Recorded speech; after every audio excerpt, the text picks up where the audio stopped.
Kriegner não for um bom vereador, nunca mais vote em mim. Nunca mais escute meu podcast. Aí você vai ver se o cara aposta mesmo. Galera, lembrando aqui, a gente tá com um programa de 5 minutos na IPP TV, no programa Manhã IPP, que vai ao ar toda segunda. Dá uma conferida lá, a gente tá trabalhando na Jornada do Empreendedor, nós do Empreendendo no Reino, em parceria com o Paulo Maitá da Bluefields. A gente tá tendo esse tempo lá para falar bastante com a galera sobre esse assunto, tirar bastante dúvida a respeito desse início da jornada empreendedora. É bem legal, vai lá, curte os vídeos, o programa é Manhã IPP, no canal da IPP TV, é da Igreja Presbiteriana de Pinheiros. Não Perdizes, como eu falei da outra vez. Beleza, galera? Curtam lá, vai ser bem legal pra gente, vai ser bem legal ter o comentário de vocês lá no canal deles também. E é isso aí. Valeu! Isso aí. Falhou! Fala galera, nós estamos em mais um Empreendendo no Reino, eu sou o André Mello. E eu sou o Gabriel Teixeira. E hoje nós vamos falar sobre política, nós estamos aqui com o Kriegner. Kriegner, antigamente tinha aqueles negócios, né? O candidato da virada, o candidato do não sei o quê. Era o subtítulo. Um jargão ali, subtítulo. Né? Pois é, o Kriegner é o candidato...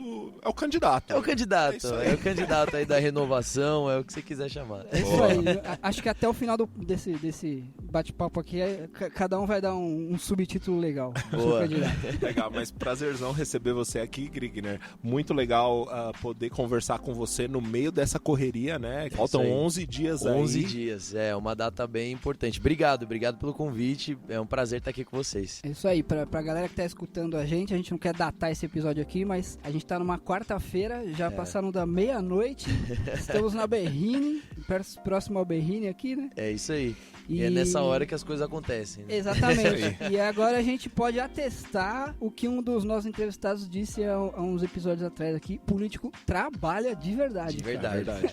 Eu só tô um pouco arrependido por uma coisa, cara. O Gabriel falou que passa um pouco da meia-noite, mas agora são 11h13. Passamos 2 minutos de começar o programa no horário ideal. 11h11. Não acredito. Um número tão mas sugestivo, se considerar né? o período de ajuste do microfone, etc., aí dá 11h11. Tá aí certo. fica tudo certinho. Tá certo. Boa. Legal. Kriegner, pra começar, cara, a gente queria entender um pouco mais da sua história. Legal.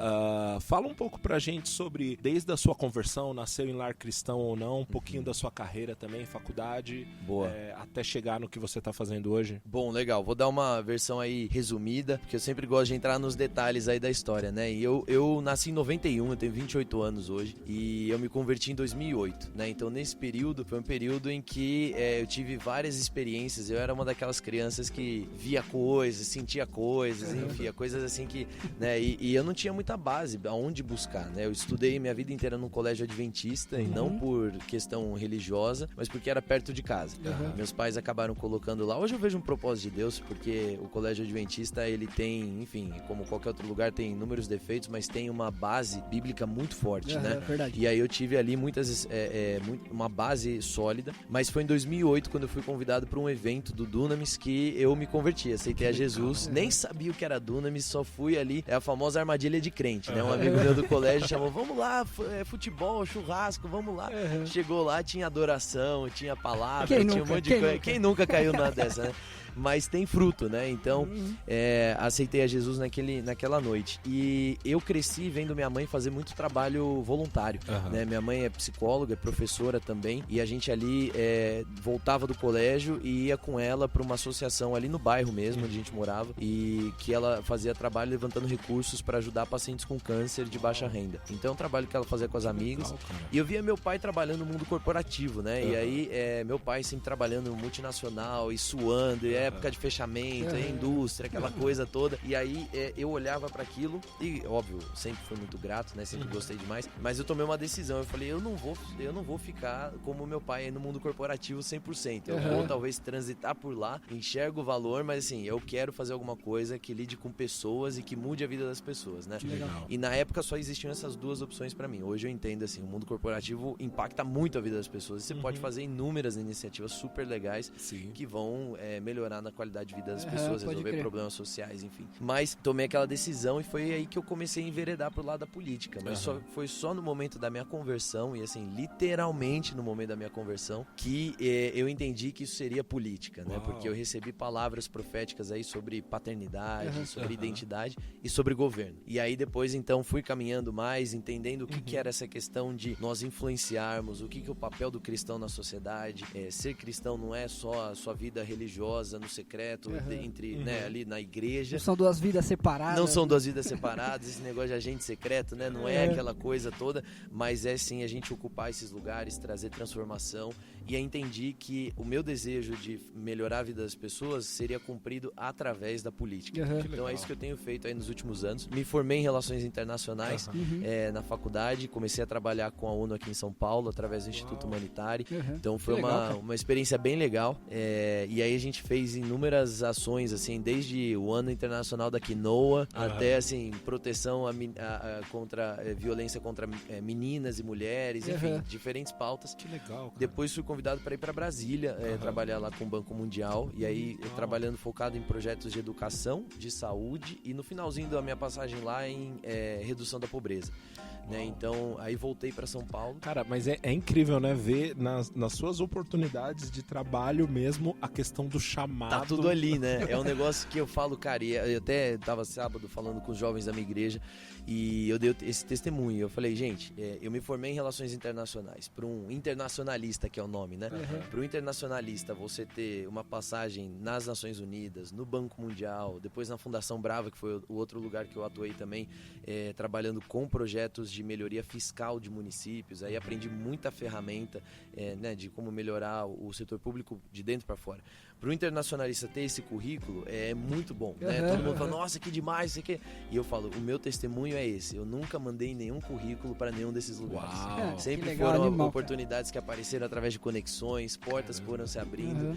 E eu falo, claro, não sou nada contra currículo, nem processo seletivo, tem que enfiar a cabeça onde tem. Mesmo. Mas assim, existe também uma graça de Deus aí e a gente tem que estar aberto para isso. Né? Assim, então... Mas por outro lado, cara, é interessante que Deus falou com você a respeito do seu chamado, te apontou um lugar pra onde ir, mas o que você foi fazer foi estudar, né? Exatamente. Foi colocar a mão na massa lá, porque às vezes a gente ouve algumas histórias de gente que teve o chamado de Deus e, pô, Deus tá colocando no meu coração empreender ou a política, e não adianta você ficar sentado esperando acontecer alguma coisa, né, cara? Tem que fazer, né? Tem que tomar uma posição e fazer o que tem pra fazer na frente, né? Às vezes não é, Deus mostrou meu chamado, é muito grande, eu vi isso aqui, nossa, não, começa pequeno, então, né? O que dá pra fazer agora, nos próximos minutos aí, depois que a gente desligar esse podcast, o que dá pra fazer, né? Assim, o que a gente pode colocar em prática? Né? Legal, bom demais. Muito legal.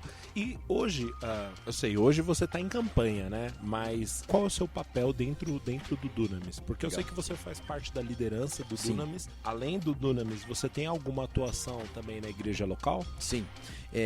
Na minha igreja local, eu lidero o Ministério de Intercessão. Então, esse é um dos chamados também que... Inclusive, você tem um livro, né? Tenho. A gente lançou no início desse ano, era para ter saído ano passado, saiu esse ano, que é o Faz Minha Igreja Orar, que eu escrevi junto com a pastora Zenete, pastora Zenete Rodrigues, que é uma lenda viva da intercessão, né? Assim, inspiração para todos tá nós. Errado, né? Quem não conhece tá em pecado, né? Brincadeira. Mas pastora Zenete, assim, é uma inspiração muito grande. E essa área da intercessão, ela é um pouco mistificada, né? As pessoas acham que a intercessão é coisa pra tia do coque, pra senhorinha, pro senhorzinho. E nos primeiros meses, assim, de conversão, eu comecei a me apaixonar por essa área. Entendi que era um chamado de Deus pra minha vida. E fui entendendo que intercessão também não é só oração. Intercessão, ela começa na oração, mas ela vai pra um passo prático também, né? Legal. Então, e aí a gente poderia fazer um outro podcast só sobre intercessão pra falar sobre isso. Mas é um tema bem interessante. E aí eu comecei a mergulhar mais nisso. E infelizmente a gente não tem referências jovens nessa área, né? Verdade. Então o movimento de oração precisa se renovar muito. Sim. Então esse é um dos pontos. Mas na igreja local, então, eu lidero o Ministério de Intercessão, integro também o presbitério da nossa igreja. Legal. Ali cuidando de algumas outras áreas que a gente toca.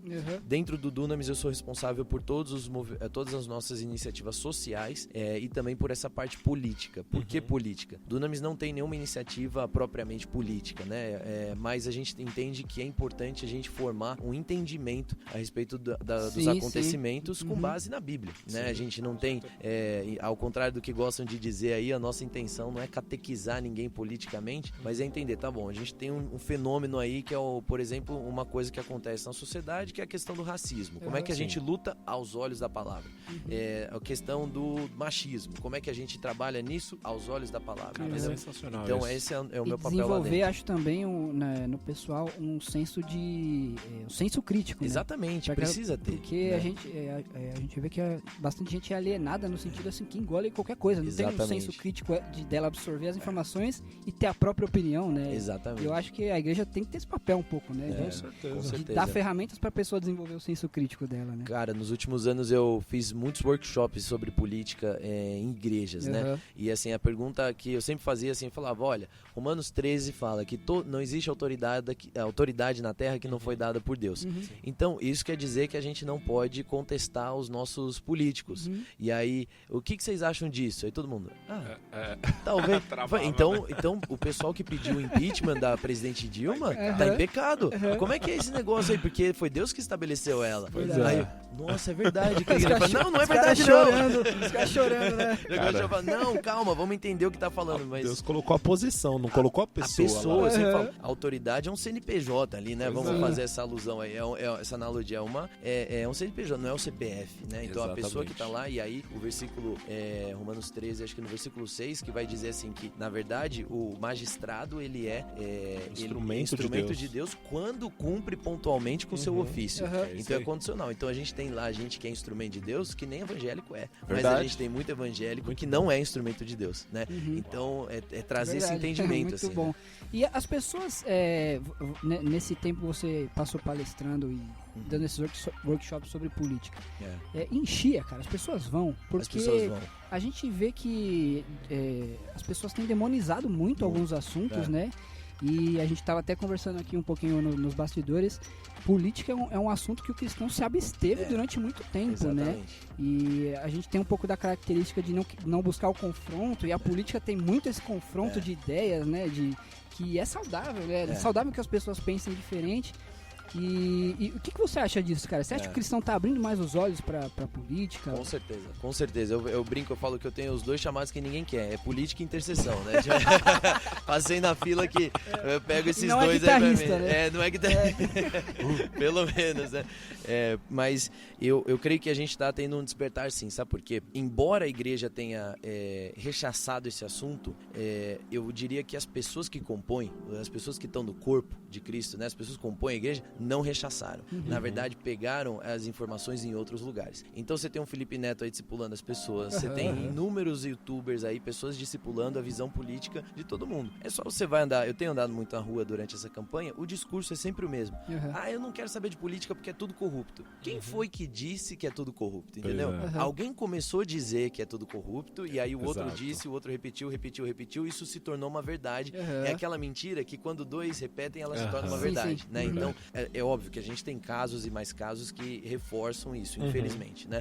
Mas dentro da igreja a gente se omitiu de falar, mas infelizmente a gente não deixou de viver a política, porque não tem como você viver em sociedade e não viver política. Hoje na avenida eu tava lá entregando panfleto e um cara falou assim, eu não me importo com política, né? Eu falei, como você não se importa com política? Tem que se importar, porque ela vai determinar tudo que você faz, né? Igual o cara que acha que não vai votar e não vai influenciar. E não vou influenciar, não quero participar. Você não tem como se abster da política, você não se abstém do processo político. Então, eu creio que a igreja está despertando para entender que, assim, nós agora precisamos ditar o tom. E o que é ditar o tom? É impor goela abaixo? Não. É entender o que a Bíblia fala sobre isso e andar de acordo com essa orientação. Porque a Bíblia sim tem posicionamentos políticos, quando a gente vai ver, né? Agora, é óbvio que a gente não vai encontrar ali o que vai dizer, Deus é de esquerda, Deus é de direita. Não, Deus é acima disso, né? Só que a gente tem ali na Bíblia vários posicionamentos importantes sobre como é que a gente se posiciona em determinadas causas.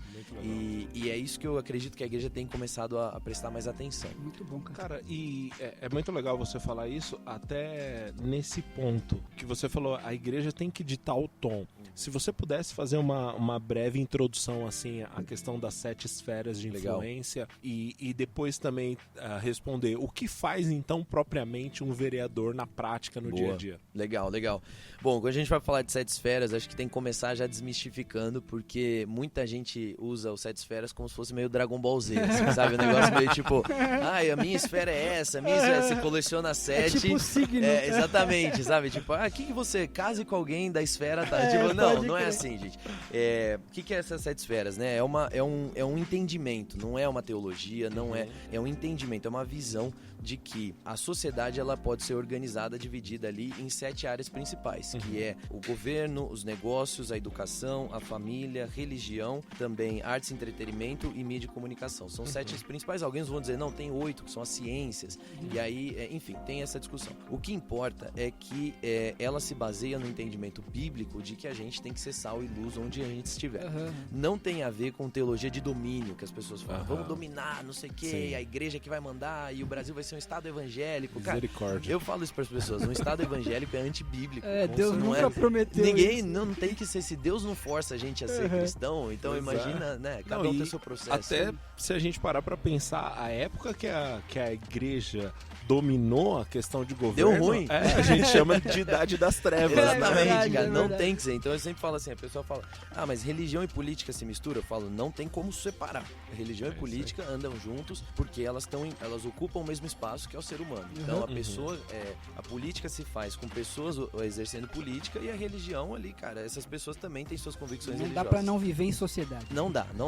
Agora, a igreja e o Estado são duas coisas que se separam. Então são dois CNPJs, duas instituições, né? Então as 7 esferas, ela vem se basear nisso, na profecia de Isaías 2:2, de que haverá o dia em que o monte da casa do Senhor será colocado acima de todos os outros montes, e aí as nações fluirão até ele para entender qual é a lei, qual é o direcionamento, enfim.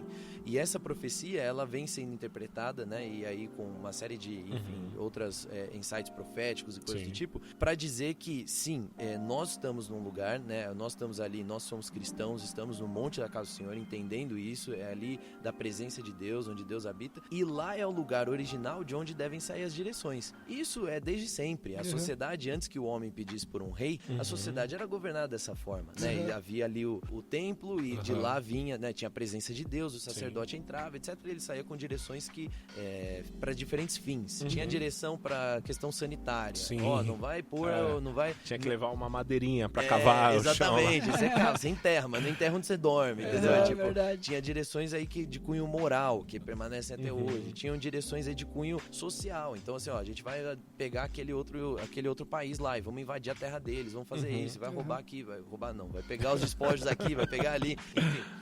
Mas isso para dizer que, assim, as 7 esferas, então, é esse entendimento de que a sociedade está desenvolvida, está organizada em diferentes pilares, e esses pilares juntos ditam cultura. Então, se a gente quer influenciar, não basta eu sair na rua pregando o evangelho para todo mundo. Isso é um primeiro passo. Mas também, em algum momento, eu vou ter que fazer alguma coisa que vai além da minha pregação do evangelho. Né? Tem aquela frase muito boa que é o se não me engano, do Santo Agostinho, que diz o seguinte: prega o evangelho a todo tempo, se necessário, use palavras. Né? E isso não é para esconder o nome de Jesus de forma alguma, mas é para fazer como era na igreja primitiva, era sinais e maravilhas. Paulo falou, não eram palavras persuasivas, não, isso aqui é demonstração de poder. E pensando até nesse contexto do que a gente está conversando, cara, eu tava pensando, Filipenses 2,15 fala que nós devemos brilhar como luzeiros no meio de uma geração corrupta. Não é brilhar para essa geração, não, é no meio, cara. Exatamente. A gente tem que estar lá, cara. É isso. E Jesus falou que nós somos sal e nós somos luz. Se o sal perde o seu sabor, se ele deixa de salgar, na verdade, né, ele não serve para nada a não ser pisoteado e jogado fora. Então, isso a gente traz o entendimento. Então, se eu sou sal e eu deixo de salgar, significa eu não estou ali presente. Então, toda a área que aqueles que são sal, né, os cristãos, discípulos de Jesus, não ocupam, essa área ela não é salgada, ela não é preservada, e essa área vai ser pisoteada e jogada fora. Então, se a gente olha para política hoje e fala assim, a política, cara, tá esgarçado, o negócio tá pisoteado, os caras abusaram. Por quê? Porque a gente não ocupou. O sal não penetrou. Muito bom, cara. Então muito a gente precisa ter esse... E aí depois ele segue dizendo ainda, ele fala assim, então, né, que não se põe uma cidade sobre o monte, etc, etc, mas que brilhe a vossa luz diante dos homens, para que eles vejam as vossas obras e glorifiquem o Pai. Então a gente não é salvo pelas obras, a gente é salvo pela fé, mas a gente é salvo para boas obras, cara, que fazem os homens glorificarem o Pai. Então a gente não pode se esconder disso, né? Eu lembrei de quando na palavra fala que você não acende uma candeia para colocar ela embaixo da cama, né? É um versículo antes. Eu vi você na campanha esses dias no meio da galera, assim, um tiozinho na barraca, e você abraçando os caras lá. Não, porque não é candidato até comer pastel na feira, né? Exatamente, tem que ter a tradicional foto, né? Beijar criança, beijar criança. Mas o que eu ia falar, cara, aliás, olha, eu não beijei criança por causa do Covid. Isso aí. Pode garantir que... Boa. Deixar claro, né? Tá claro. Mas aquele texto que nós somos raça eleita, sacerdócio real, povo santo, nação de propriedade exclusiva. Mas não é só pra gente ficar aqui, nós somos queridinhos de Deus. A fim de anunciar as virtudes daquele que nos chamou das trevas papel, né? pra maravilhosa luz. Então, esse é o papel, né? Exatamente. Nós somos resgatados, nós temos acesso, mas tem um objetivo final, anunciar. E é bem isso que você falou. A luz tem que brilhar pra anunciar quem que nos colocou nessa posição, né? Exatamente, cara, exatamente. Eu acho que esse é o passo 2 que a gente ainda tá meio que aprendendo como corpo de Cristo, né? Tem lugares, por exemplo, vocês fazendo essa iniciativa aqui do Kingdom Business, falando sobre negócios e reino de Deus. E isso já é o passo 2, 3, 4, talvez.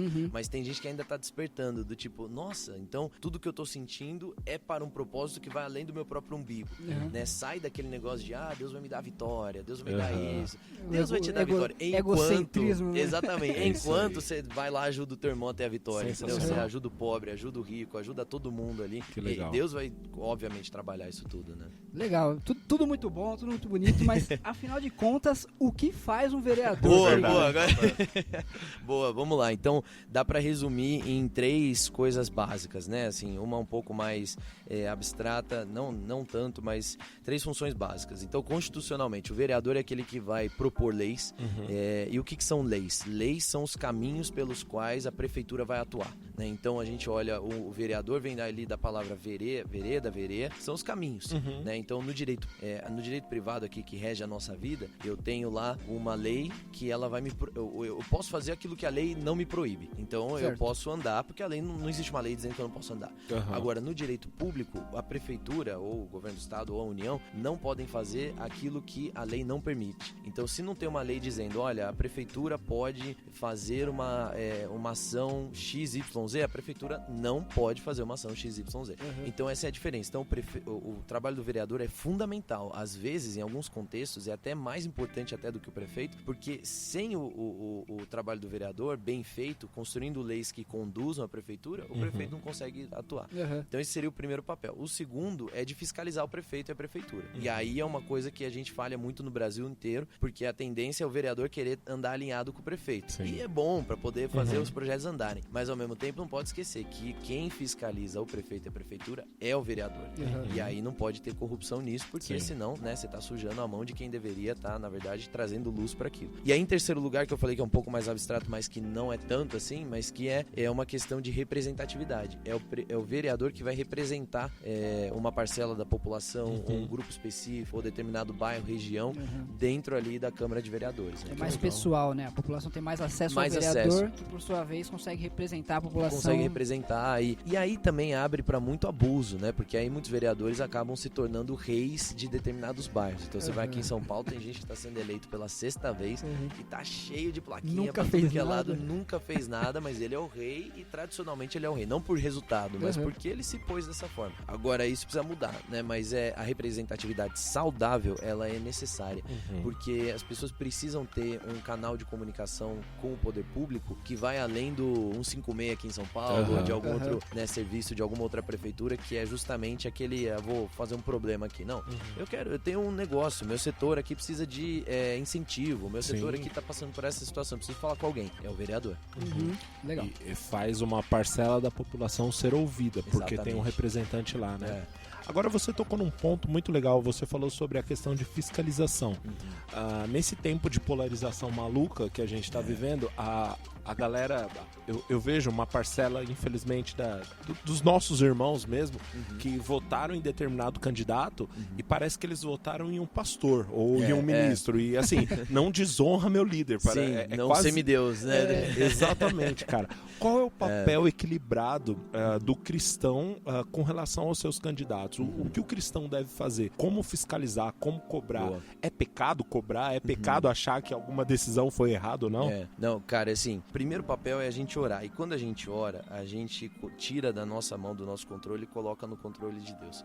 Então, quando a gente ora, a gente não pode orar em cima de convicções políticas. A gente tem que orar em cima de verdades bíblicas. Amém. Então, esse é o posicionamento que eu acredito que é a coisa mais saudável. Isso é o primeiro lugar. Segundo lugar, Romanos 13, versículo 6. Quando cumpre pontualmente o ofício, então é um instrumento de Deus. Agora, então eu tenho que fiscalizar, acompanhar. Tá cumprindo pontualmente o ofício? Se tá cumprindo pontualmente, não tá com corrupção, não tá desviando da verdade, não tá fazendo isso, então existe uma chance daquele líder estar tomando decisões que sejam necessárias e que sejam contrários à vontade popular, e eu posso comprar essa briga. Agora, se o negócio tá ficando sujo, o negócio tá ficando estranho, então, cara, aquela pessoa tá abrindo mão da responsabilidade de ser um instrumento de Deus ali, porque tá começando a negociar valores.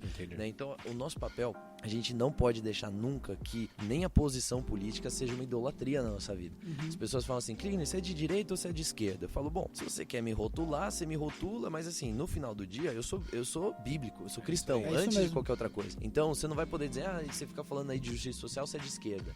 Não sou. Agora, você fica falando aí de empreendedorismo, você é de direita. Cara, para com esse negócio, ainda não limita isso, porque a Bíblia vem antes disso tudo, né? É óbvio que lá pra fora, quem não segue a Bíblia, aí eu vou ter que usar um rótulo. Sim. Mas nenhum pensador de direita é maior do que eu leio na Bíblia. Nenhum influenciador de direita consegue me influenciar mais do que tá lá na Bíblia, sabe? Eu acho que esse é o posicionamento saudável que a gente precisa ter. Senão a gente vai entrar numa idolatria. Mesmo porque de uns tempos pra cá tem uma galera da extrema direita ali que tá estragando o rótulo também. Pois é, né, cara? Você fala, pô, peraí, cara. Aquele negócio da ferradura, né? Na ponta aqui, os extremos, eles estão muito próximos, infelizmente, né? Alguém já disse que quem anda pra direita e pra esquerda não anda pra frente também. Mas, cara, até nesse ponto aí, falando, então, essa questão, né, de direita, esquerda, partido, rótulos, fala pra... Eu até fiz essa pergunta no seu Instagram e você respondeu muito gentilmente lá. Mas então, pra compartilhar pra nossa galera, cara, por que o PP? Por que o PP? Por que eu escolhi o PP? Bom, foi uma decisão muito pragmática. Eu estava afiliado a um outro partido no início do ano e percebi que eu não ia ter espaço no partido para poder avançar com a minha pauta e os meus princípios, que eu sou conservador. Isso é uma coisa que, assim, não tem como falar. Meu posicionamento é conservador e é isso que eu trabalho, né? Então, eu percebi, também teve umas questões de data, então aí eu optei por sair. E foi na semana anterior, ali na semana, na verdade, do prazo máximo para se filiar a um partido. Nossa. Quem queria ser candidato no ano. Então, isso foi no mês de abril. E comecei a conversar com alguns outros partidos que já tinham me sinalizado que gostariam que eu fizesse parte da chapa deles. Conversei. E o PP, eu tive a mesma conversa com todos eles, e aí eu conversei com o PP, e aí a minha conversa foi o seguinte: olha, muito legal que vocês me querem. Eles falaram, não, que legal, a gente quer você, renovação, a gente precisa mesmo dessa pauta, você é conservador, a gente também tá, apesar do nome do partido, né, partido progressista, é um partido extremamente conservador, aqui em São Paulo, muito mais. Mas o Brasil já não tem mais isso. Não, já é uma bagunça, né? Então, aí eu cheguei lá e falei, olha, eu tenho 3 pedidos, que foi o que eu fiz pros outros também. Então eu tenho 3 coisas que eu não abro mão. Primeiro, eu sou cristão, evangélico, sou conservador, e eu observo os valores da Bíblia. Então, eu não posso ser forçado durante o meu mandato, né? Se eu chegar a ser eleito, eu não posso ser forçado a votar em algo que agrade ao partido, mas desagrade os meus valores. Cumprir pauta dos caras, cumprir pauta, né? que é o negócio de fechar questão. E a maioria dos partidos faz isso. Verdade. Até partido super aí de renovação, que fala, nossa proposta, não sei o que. Cara, atua dessa forma. O partido decide, o parlamentar diz amém, entende? E aí ele me mostrou o histórico de votações, ele falou, olha, em todo o meu período de partido, né, e ele já estava há muitos anos no partido, ele falou, nunca nós tivemos isso, somente um momento em que já havia um consenso entre todos os parlamentares e a gente optou por dessa forma. Aí, eu falei, ótimo. Então a segunda coisa eu não quero eu não quero ser obrigado a fazer campanha pro executivo de vocês, que o PP fechou pro Bruno Covas, né? Então eu não vou fazer campanha pro Bruno nem pro Dória.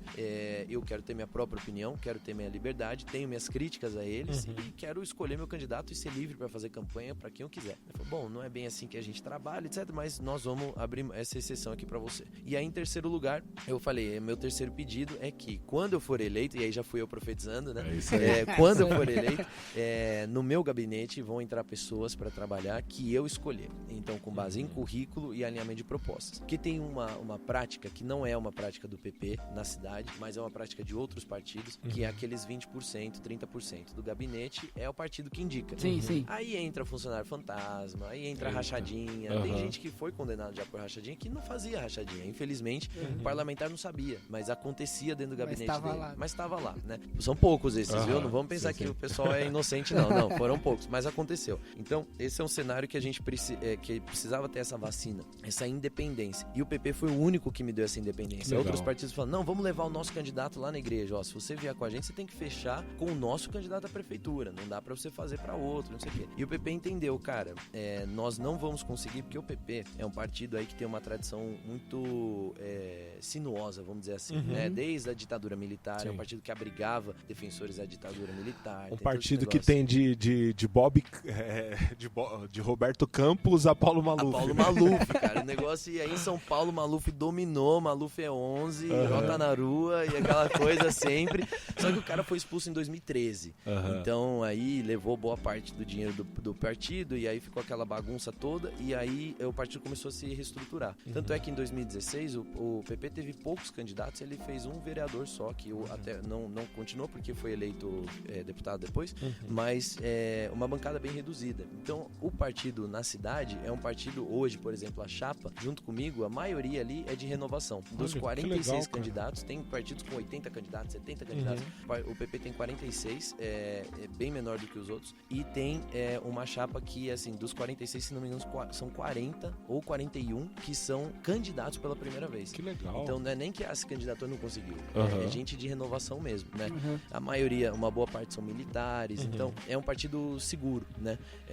Então foi por isso que eu escolhi o PP, pela questão da liberdade. Não dá, infelizmente, para ser candidato independente. Então eu precisava de um partido e eu falei, eu vou optar pelo partido que mais me dá liberdade. É melhor do que ter um outro partido que tem um discurso super bonitinho, super liberal no nome, mas você tem que fechar a questão num monte de coisa. E a proposta do PP tem sido essa, nessa nova fase do PP, né, que eles chamam de um novo PP, que é justamente trazer liberdade para os seus mandatários e também para todo mundo que está afiliado, para poder discutir as coisas que realmente importam para a cidade. Legal. Viu aí, André? Hater. Não fui hater, não. Eu fui lá, perguntei, as pessoas ficaram bravas comigo, eu falei, gente, mas eu vou votar nele. Mas você saber deixa eu como, perguntar. Né? E aí o Krigner foi lá, respondeu, ele falou, cara, respondi na live de ontem essa pergunta. Eu falei, poxa, beleza. Não, mas tem que saber, porque também as pessoas ficam preocupadas, mas e se eu votar em você, não tô puxando outro? E eu falo, olha, se eu fizer uma votação muito explosiva, se aprove Deus que deu tudo certo... aí, cara, depois que você saiu no Empreendendo no Reino... Não é? Agora vai explodir aí. Mas aí a gente tem essa possibilidade, mas assim, só se for um milagre de Deus, mas mesmo que puxar, por exemplo, os companheiros de chapa, o pessoal que tá lá, são pessoas muito idôneas que estão lá. Então eu conheço, tem um que é esportista, outro que é bombeiro, enfim, são pessoas assim de renovação e que têm um currículo muito bom. Né? E os valores são parecidos. São parecidos, cara, são parecidos. Então isso traz uma tranquilidade. Krigner, 11011, tem a ver com Deuteronômio 11:11 ou com alguma profecia, algo do tipo? Conta a história pra nós aí. Eu sei que já é o número do partido, né? O 11 e assim, é um número muito profético. Assim, por muitos anos Deus falou conosco na minha igreja local e no Dunamis também sobre minha igreja local é Zion Church, né? E sobre o 11:11. E a gente não entendia, assim, todo lugar que a gente olhava a gente via 11:11. O Sean Bowles fala um pouco disso. Falou, então, e aí foi quando o Sean veio pro Brasil, ele começou a falar, ele trouxe o entendimento pra gente. 11, ele tem alguns significados, né? 12 tem o significado de ser o governo perfeito de Deus, e 11, ele tem o significado de ser a transição pro governo perfeito de Deus, mas ele também tem o significado de ser o número de José, que é uma pessoa significativa quando a gente olha pra cristãos cristãos filhos de Deus aí, tementes toda a história bíblica, que ocuparam posições de governo. Então José tá ali à frente, né, sendo governador do Egito. Então 11 é um número que fala sobre José também. Então muitos consideram o 11 sendo o número de José, porque José era o 11º filho. A primeira menção do número 11 acontece em Gênesis, quando fala sobre Jacó e seus 11 filhos, e aí então o filho número 11 é José, e aí tem todo o negócio de José, enfim. Então não é a respeito de um versículo específico, apesar de Provérbios 11:11 também ser um provérbio que fala sobre governo, então é muito forte. Mas a gente tem uma questão aí que é essa narrativa. Então, quando eu mudei pro PP, e aí foi 11, eu falei, cara, que isso, cara? 11, 10111, 111. Eu falei, não, vamos 11011, porque, cara, isso aqui vai ser... foi uma confirmação também. Então, tem tudo, como diz o apóstolo Judá Bertelli, tudo fala.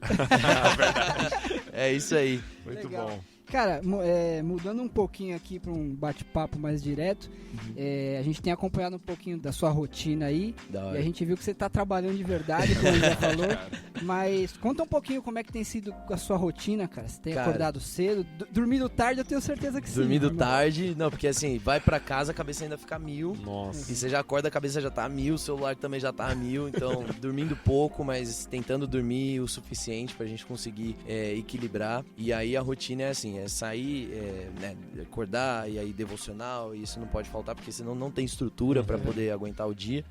Aí quando já sai com...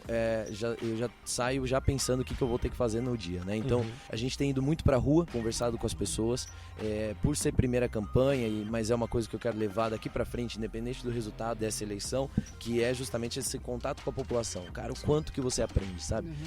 Todo mundo sabe que saneamento básico é um problema na cidade de São Paulo, mas na segunda-feira eu tava ali no Grajaú e visitei uma parte ali do bairro que tá completamente sem esgoto tratado, e eles vivem em cima do córrego, literalmente.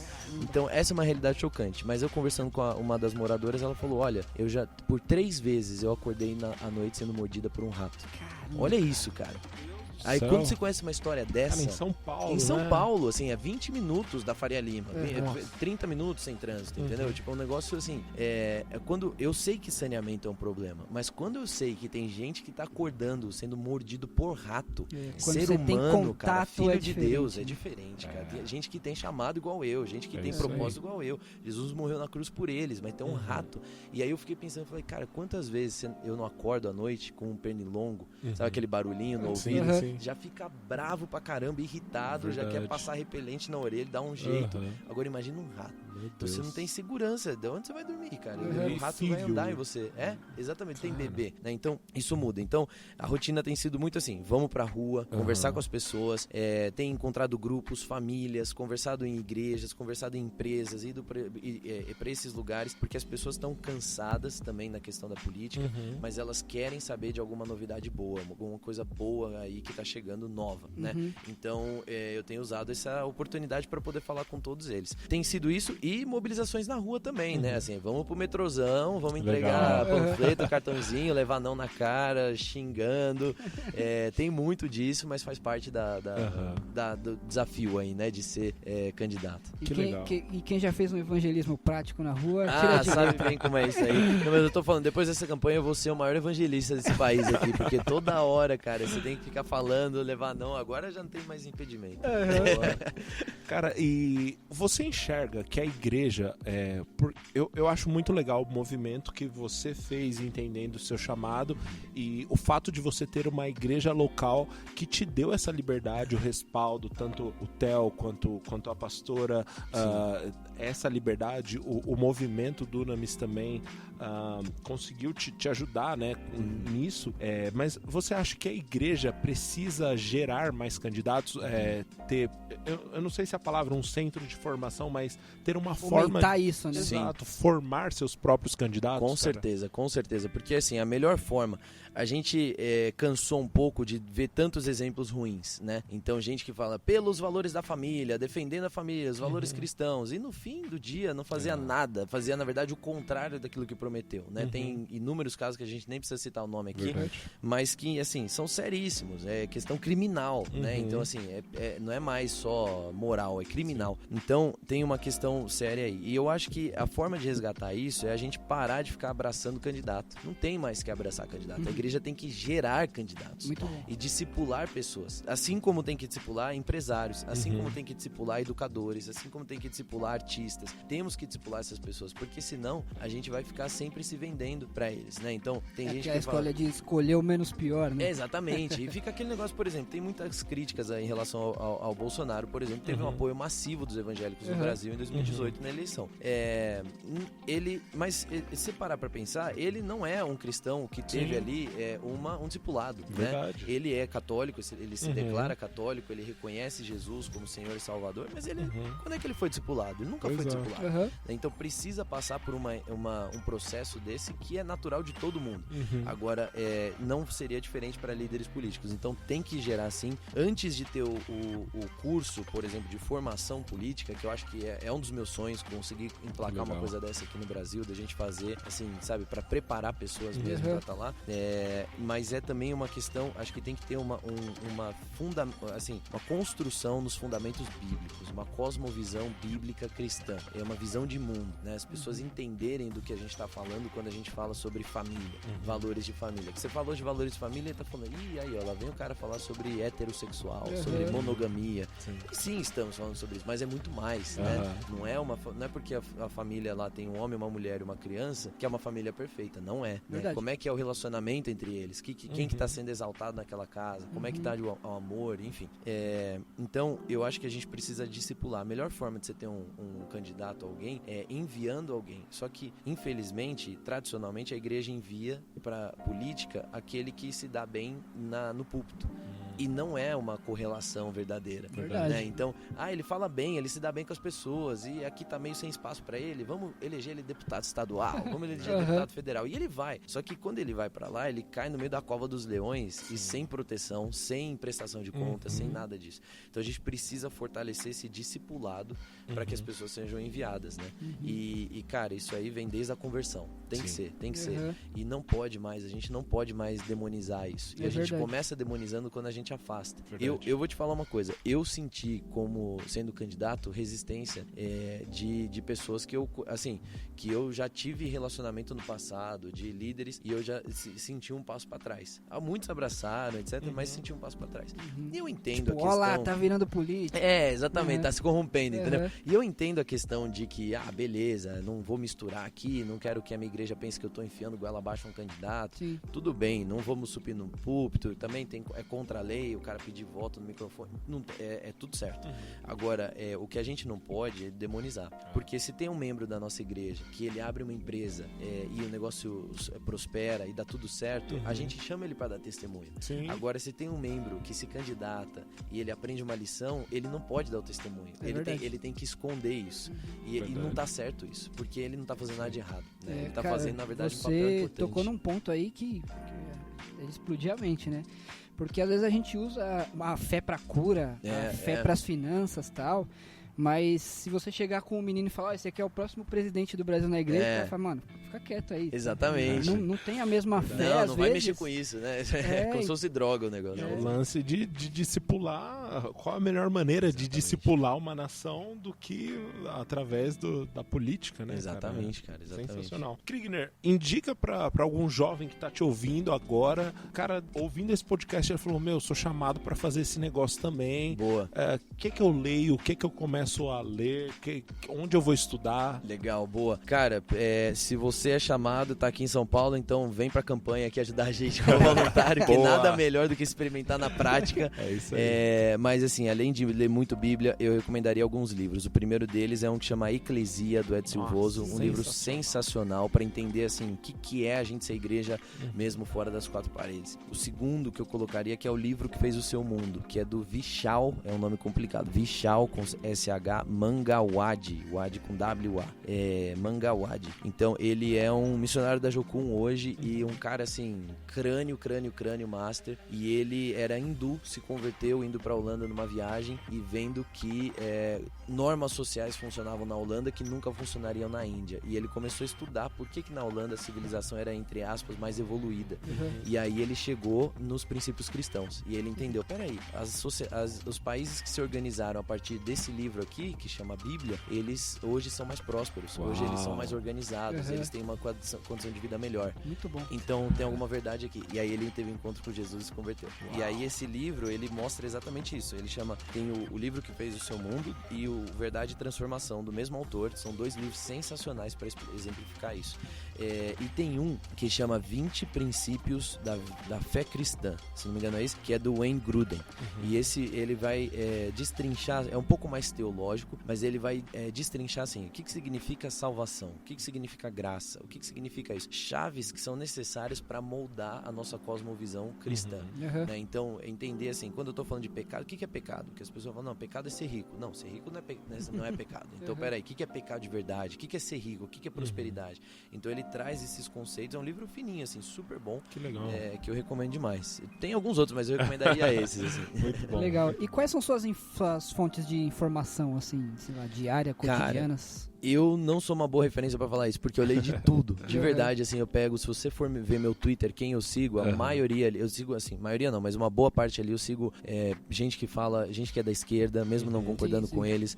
Pego também alguns influenciadores de direita também, jornais do Brasil, de fora. Eu abro os jornais hoje, mais ou menos eu leio Gazeta do Povo, eu pego também ali o Conexão Política, também pego Folha de São Paulo. Todos os dias eu passo por esses 3 sites, no mínimo uma vez por dia, senão eu fico lá viciado e vendo mais. Lembrei do Denis agora, eu me forço, o Denis Coelho, né? Me forço a ler o que eu não concordo também. Exatamente, cara. Nossa, eu sigo os caras todos, assim, às vezes o Twitter eu tenho que desligar e fico dias sem ver, porque eu fico irritado demais, que agora nessas eleições americanas aí, tá uma chuva de... Mas você tem que ler, é bom você saber o que estão falando. O Twitter é um lugar tóxico. O problema é isso, que o Twitter não tem limite, né? Assim, é desrespeitoso até. Então, mas, enfim, mas tem... eu pego essas aí, e pego também algumas de notícia internacional, eu sempre vou ali eu pego na Fox, vejo CNN também, porque a CNN ela é muito rápida, muito mais rápida que as outras. Verdade. Então, e a Al Jazeera, que a Al Jazeera me traz informações de áreas do mundo que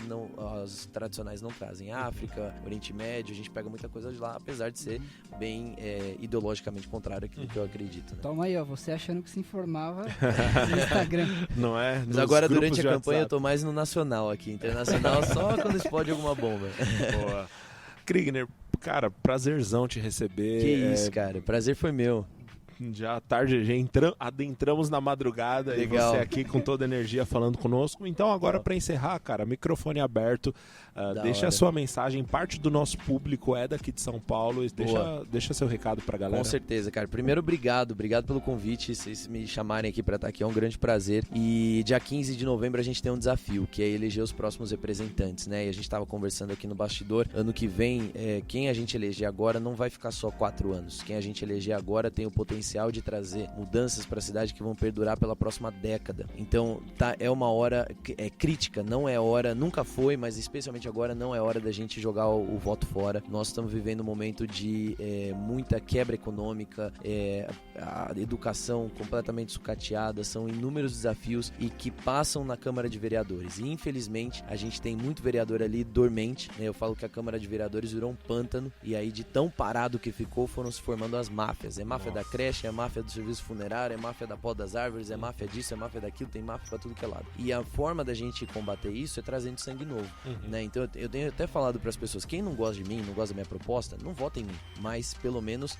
consegue fazer aqui uma mudança de verdade, votando em alguém que é de renovação, né? Então não precisa votar em mim se não gostou ou pensa diferente do que eu penso, mas pelo menos renova. Então esse é o meu recado pra todo mundo, a gente consegue renovar com princípios, com valores cristãos, valores bíblicos, a gente consegue trazer essa transformação e com bastante competência técnica, porque graças a Deus aí nos últimos 10 anos eu tenho sido exposto a essas experiências, colecionado essas ferramentas aí agora pra gente fazer a diferença, com a força, com a energia que a gente tem pra renovar, mas também com a capacitação necessária pra transformar de verdade e não ficar só no gogó, né? Legal, bom demais. Vote 11011. É isso aí. No dia 15, galera. É domingo. 11011. É isso aí. E não esqueça de levar sua caneta, hein? Essa é uma peculiaridade da eleição desse ano. Tem que levar canetinha, senão não consegue votar. É isso aí. É isso aí, galera. Se você ouviu até agora, então se inscreva. Se você ainda não é inscrito, avalie a gente, deixa 5 estrelas lá que vai ajudar a gente. E dia 15 de novembro, 11/011. É isso aí. Obrigado, gente. Valeu. Valeu. Gente. Obrigado, Krigner. Um abração pra todo mundo que tá ouvindo a gente aí. Valeu, gente. Valeu. Obrigado.